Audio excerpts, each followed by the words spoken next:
Processing. When TV and radio collide. Love it. Wow. This is what you get. You're listening to JJ and Alex, presented by G2G Bars.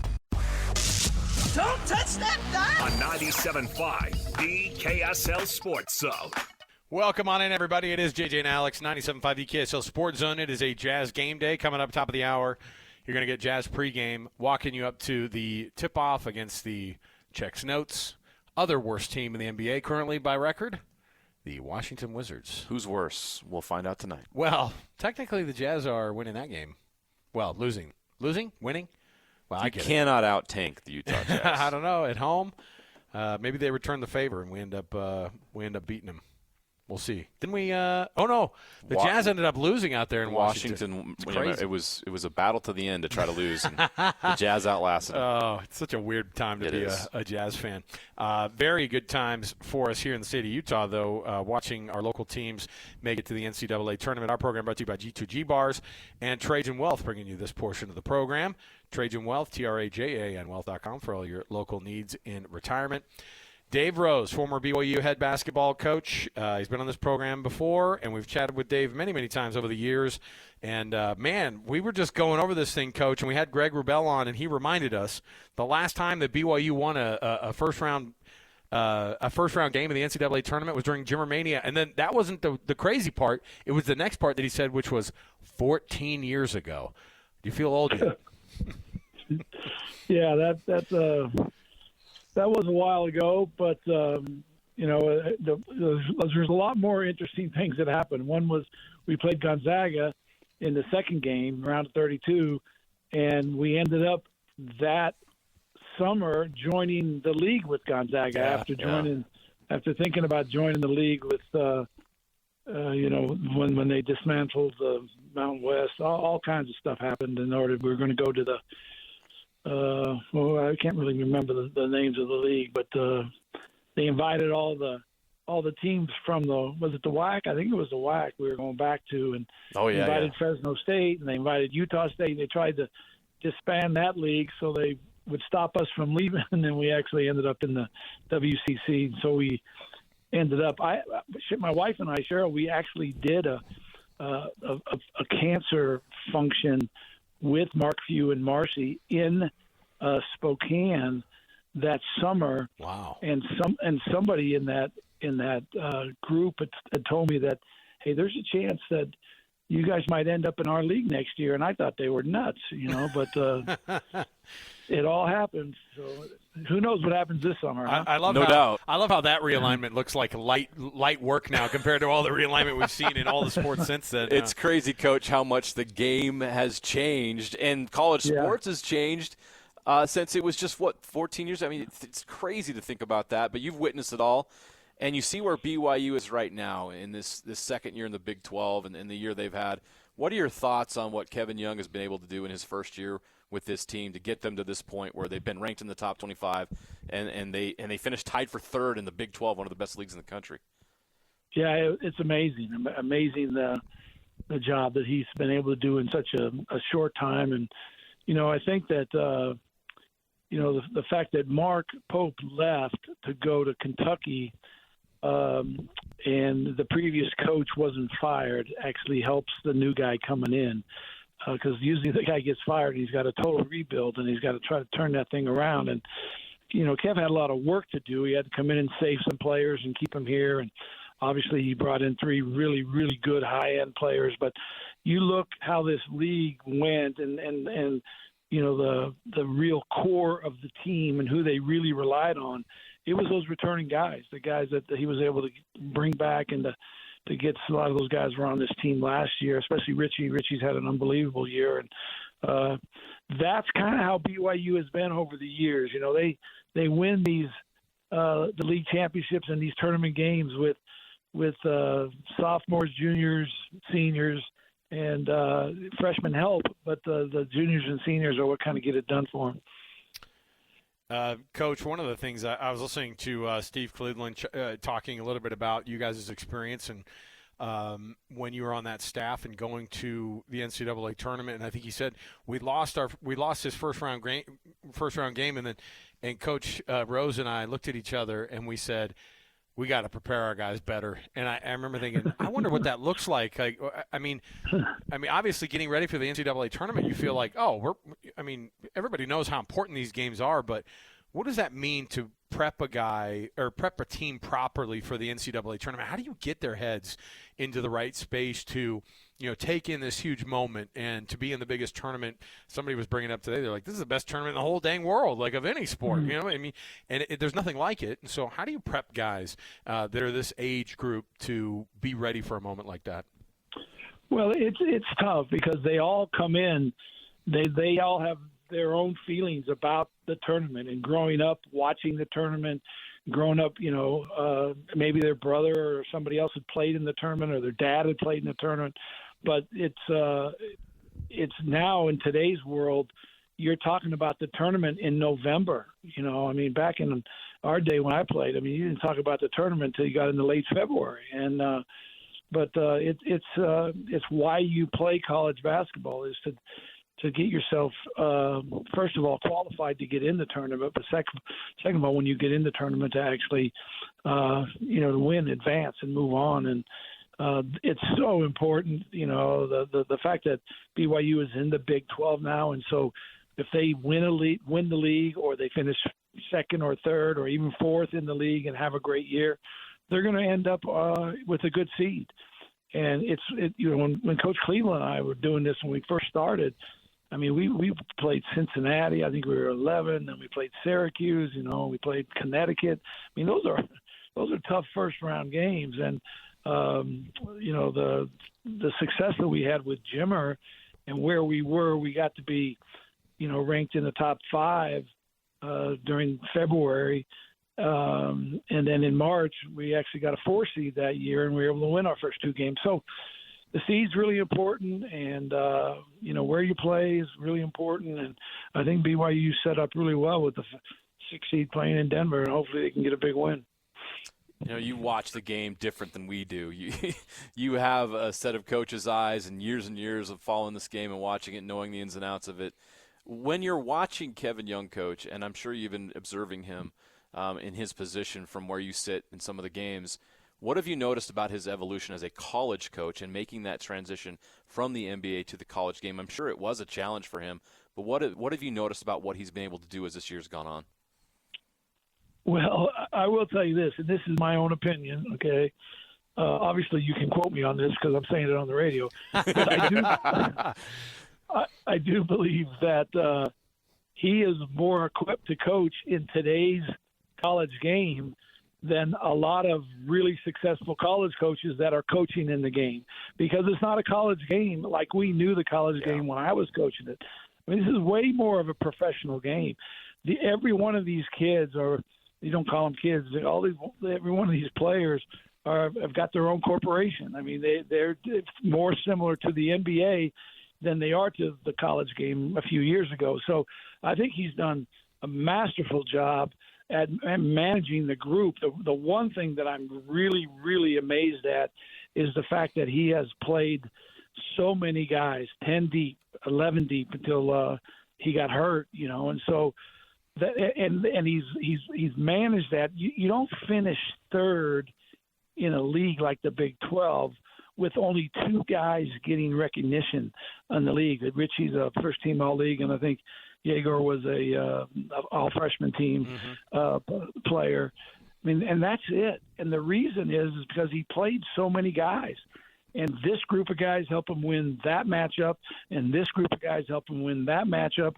And they finished, think about it, tied for third in that league, and with only 2 all-league players. And that just tells you that you're playing a lot of guys, and a lot of guys are contributing to making this happen.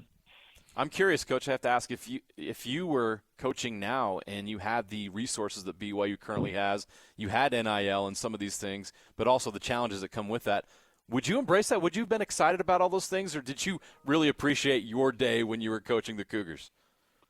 Well, it all depends on your age. If you're a young guy and you want to be a basketball coach for your career, you'll embrace it and take it and run with it, and figure out a way to make that work for you. You know, the older guys are the guys that, I mean, and you can just see, you look at, you know, there's a reason that Coach K and, you know, Roy and Jay Wright and, you know, our boy, my buddy from Washington State, Tony Bennett, that went to Virginia. I mean, these are all guys that, you know, within the last 18 months, 24 months, they've decided that it's time for someone else, you know, to do it. And I think that a lot of that is the change in the NIL, but I really believe this is really, really good for the players, the guys. I mean, we knew something like this was going to happen for the last 10 or 12 years. I mean, we've been talking about it at the Final Four and the head coaches meeting, and something was going to change. It wasn't going to continue to the NCAA making all of this money, the billions of dollars from this tournament, and it wasn't going to trickle down to the players. Eventually it was. Yeah. I think the thing that if the coaches could go back and do it, that they would have got more involved in how it would have come down, instead of coming down from the courts and then, you know, pulling into where it's hard to put the cat back in the bag. And this is the way that they've started it, and it's probably going to way that it's going to be. And that's really, really good for the players, and it'll be a lot more normal for the coaches as they deal with it each year. And pretty soon, you know, to the people who don't like the change, the games are still the best. The fans, college, collegiate fans, are the greatest fans with most passion, and that's going to continue. How you get your team is going to change a little bit. So what I've told people who are really fighting it and really having a hard time with it, hey, after the national championship game, turn off the TV and don't read anything until you get to November 10th. Then turn the TV back on and start watching the games, you know, and it'll be exactly the same. It'll be like it's always been. You got coaches on the sideline and players playing, and it'll be you'll have a great time. But if you try to follow it all and where this guy was and where he came from and how much he was offered, that will be frustrating to you. So that's my advice anyways. Coach Dave Rose, his career at BYU, 326 wins. Is that what I'm? Incredible run. I mean, awesome. I mean, over 70% win percentage, and of course the last two 30-win seasons that BYU has had as a program under his tutelage. And Coach, we appreciate you being able to come on the program here with us, and we love being able to chat with you about these things. And man, it's fun to watch. They're in Denver, and they've had success there, of course, and you were a part of that. And we're looking forward to this thing, and hopefully they can get a win against VCU and keep going. Yeah, it'll be exciting. I think that you know, you get the pick and you put it in the East region. That's usually not that good. I mean, because we used to have to go all the way out east to play, but since they've changed the first round matchups and try to keep guys closer to home, we couldn't have picked a better venue to get to Denver. If we make it to the second weekend, going to New Jersey will be a little bit tougher. But I'm excited for the guys, excited for the coaching staff especially, because it takes a lot of pressure off your staff when you can get to that tournament, especially in your first year. Coach, we appreciate it. Have fun watching these games, and all the best to you and your wife, of course, as usual. And thanks for being on the program. Okay, thanks a lot, guys. Good luck to you. Thanks, Coach. Appreciate you. Coach Rose. Best. Brings back a lot of memories, man. That was a great BYU run. You appreciate it even more after it's over. The amount of games he won, the Jimmermania, and all the great teams, they had so much success at BYU, and that was pre-NIL. Like, imagine Kevin Young trying to have that kind of success without any of this money, any of these resources that he currently has. Dave Rose had to do that without all those resources and all those challenges. He worked so hard to get that practice facility built. The program has come so far. The support now is awesome, and nobody's happier than Dave Rose, as you can tell. You know what's crazy is, so his retirement, that was the end of the 2019 season. I when coaches are, at the end of their time, there are a few ways it can happen, right? You can be forced out, you can be fired, you could be, asked to step down or whatever it might be. I don't think there has been a more emotional, aside from like Lavelle Edwards during like our, I don't know if there's more of an emotional like time when, I mean, that event itself, I remember just being like, oh my goodness, like you're there as media covering it, and we can be pretty hard-hearted and kind of just covering the whole event. But I remember being like getting choked up. I mean, Coach Rose, he's a crier. I mean, he gets emotional about stuff. But man, I'll tell you, that was a huge turning point because BYU was going from the most successful coach they had had in a long, long, long time, him being done, what was going to be happening. They were bringing in Mark Pope. You knew that was going to be happening. And it was a wild time, and obviously the health challenges, things like that. I'm so glad we're able to chat with Coach Rose still and get his insights on it. Still sounds exactly like himself. I mean, it's phenomenal. Best basketball coach in BYU history. Unbelievable job he did. One of the all-time greats. Great to have him on the show. All right, we'll come back. We got more to go right around the corner. 97.5 The KSL Sports Zone. You know what's coming.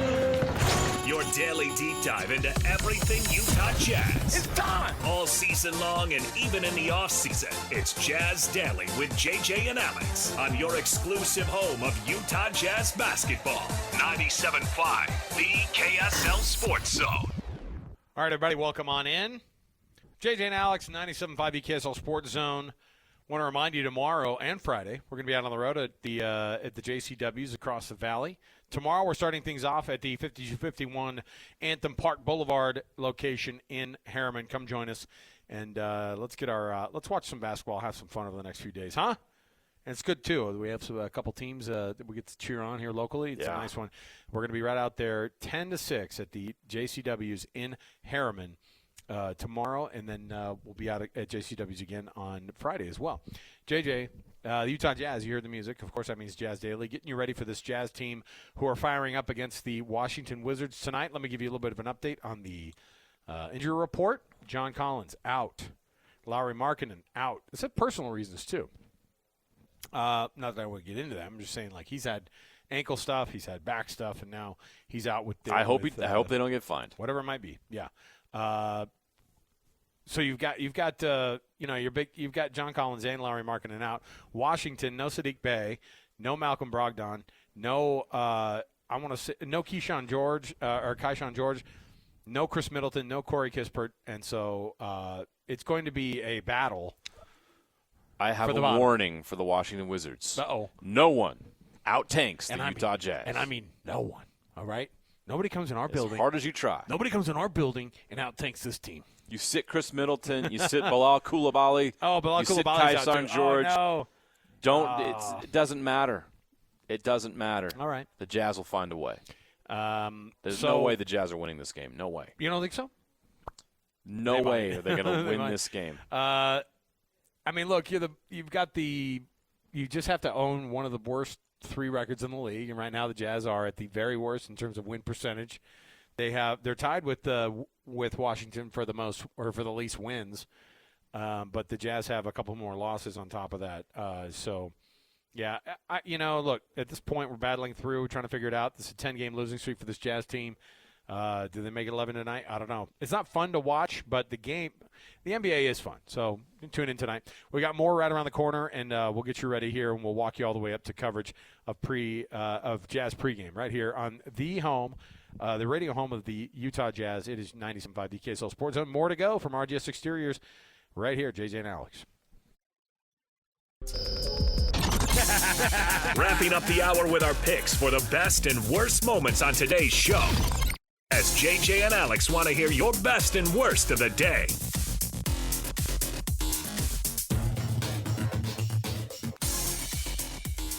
All right, everybody, welcome back. JJ and Alex, 97.5 The KSL Sports Zone. JJ, the Wizards coming into town tonight, take on the Utah Jazz. That's before they welcome the Celtics on Friday and then the Cavaliers on Sunday. Those 2 games you feel good about. Those are in the bag when it comes to losing. Yeah. Tonight is iffy. It's kind of weird, and a lot of people around the NBA are chuckling about it because you've got the 2 worst teams in the league facing each other tonight, and both have incentive to lose, which is just strange. In the NBA, I don't know what you can do about it, but it just sucks that that's how it works. Yeah, I mean they've tried to disincentivize the teams from losing to be able to to tank for the. And we've seen it backfire. We know what the numbers are, and it doesn't matter because the teams Pistons still do it. Tanked last year and got 5th. Right. The Hawks won the lottery with 3%. So you're the worst team in the league, or the second worst team in the league, it's not an exact or the third science. worst team in the league, you get 14%. There's not 14% you want to rely on with anything. No. All right. Final time, just a brief time here to be able to chat with Tim. Tim, let's wrap it up with one final push here to get people to come or to go to your website, to give us a call. RJ's Exterior has been helping people out for a long, long time. Are you fourth generation? So I'm the fourth, and my kids are the fifth. Let's do it. So we've been serving Utah for 5 That says something about your business. It's lasted this long through everything we've seen over those decades. We've tried. Look, we've been doing it for a long time. I've personally been doing it for a long time. We've got an amazing team. We've got great installers, just top to bottom. Everybody in the company's just really here to take care of our customers. It's so cliche. We've talked about it all day, but really we're here to just take care of a siding, gutters, decks, whatever it is a customer needs on the outside of the home. We just want to get it done. Give us a phone number for them to call then. Yeah, 801-280-3110, 801-280-3110. But please just call. Tell them they heard us on the show today, whether it's today or tomorrow, it doesn't matter. Just give us a call. Let us know, and they'll give you a 10% discount, and then also make sure that your spouse or loved one gets that Miki Couture blanket. Tim, thanks for hanging out with us today, man. Guys, as always, we love it. Let's the next 2 days, turn on that TV. Let's go. Let's get it going. Let's go. Utah Jazz basketball coming right up here. Stay with us on 97.5 the KSL Sports Zone pregame, half and post right here on your dial. 97.5 the KSL Sports Zone.